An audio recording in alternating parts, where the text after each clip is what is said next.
Hello guys, dito tayo sa ating continuation ng ating activity sheet with regards to on how to draw regular pentagon, regular polygon I mean. So dito tayo sa regular hexagon naman. Okay, focus tayo dito sa ating drawing number 2, regular polygon with side length of 3 cm. Okay, so gagawa tayo ngayon ng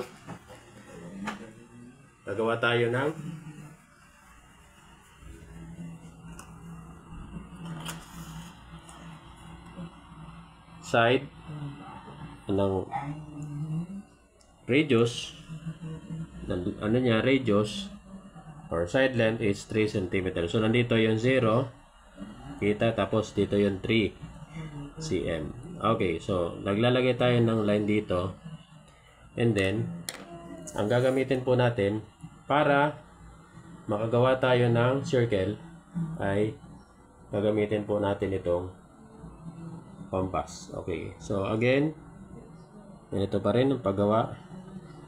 So dapat mahigpit ito. So kuha muna tayo ng panghigpit. Kuha tayo ng panghigpit.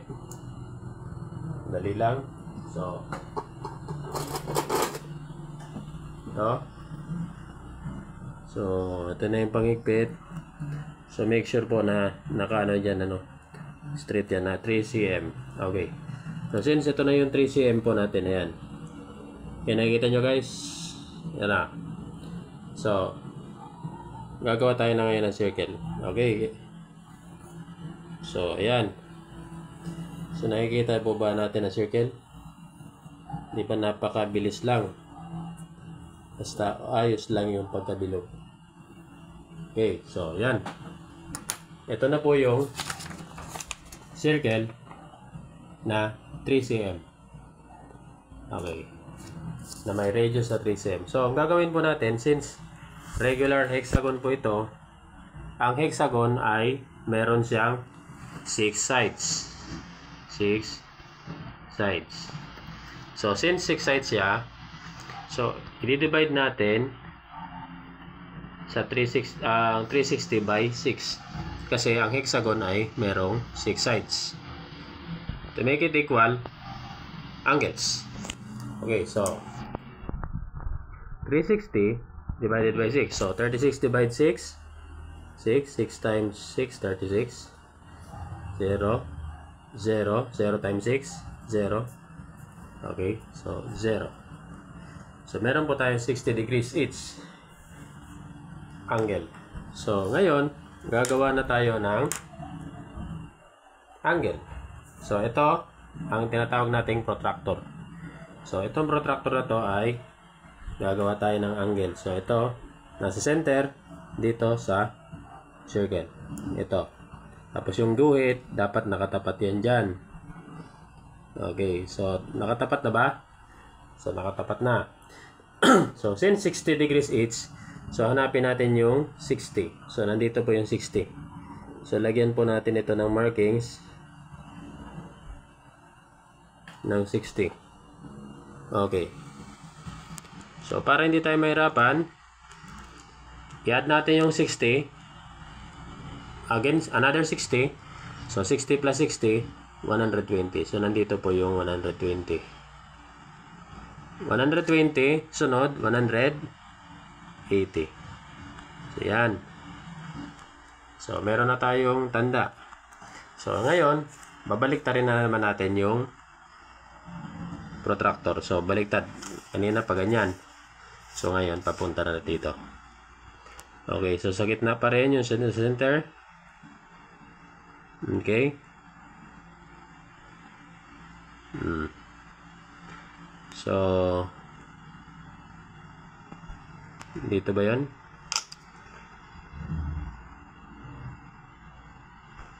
Okay. So now 60, hanapin natin 60. Dito na kasi yung side natin.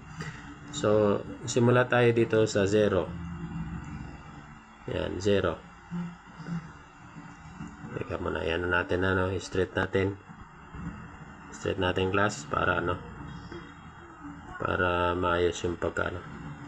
Okay, yan. So So, 60. Ito.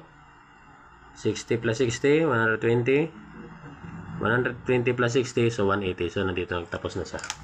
Okay, so, ngayon, nandito na yung mga markings natin. Ito yung mga markings natin kanina. Kung nakikita natin, yan. Yan na, 60. So, ito yung markings natin kanina. So, i-connect po natin yan using our ruler. So, kung nakikita natin, ito, shortcut na ito, class. So, nakikita natin, ito ay straight line. So, ito, since ito ay straight line, so, pwede natin siyang i-straight na guhitan. Okay. So, ito, straight line pa rin ito. Saka dito, so, straight line. Ito, itong point na to. Yung point na to. So, yan. Okay. Ito, to. Ito pala. Okay. So, ito. So, straight po natin yan. Guguhitan natin yan. Okay. So, straight line na yan. And then, meron pa tayong naiwan dito na isa. Ito. So, ang gagawin natin, straight natin yan. Okay. So, yan. Straight natin. Pero dito tayo magdodrawing. Kasi, nasa loob dapat ng circle. Okay. So, nandyan na po ang ating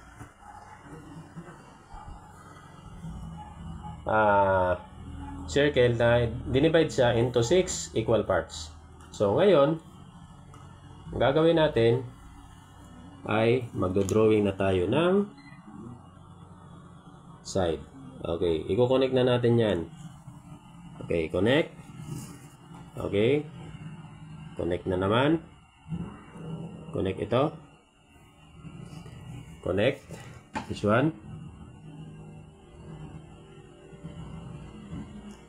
Okay. I-connect na naman natin ito. At saka, meron pa tayong dalawa dito. So, connect ulit natin. Okay. So, connect ulit natin. Ito na yung last natin na i-connect. Okay. So, yan. Nanggagawa na tayo ng regular hexagon. So, that's all about in our second drawing on how to draw a regular hexagon.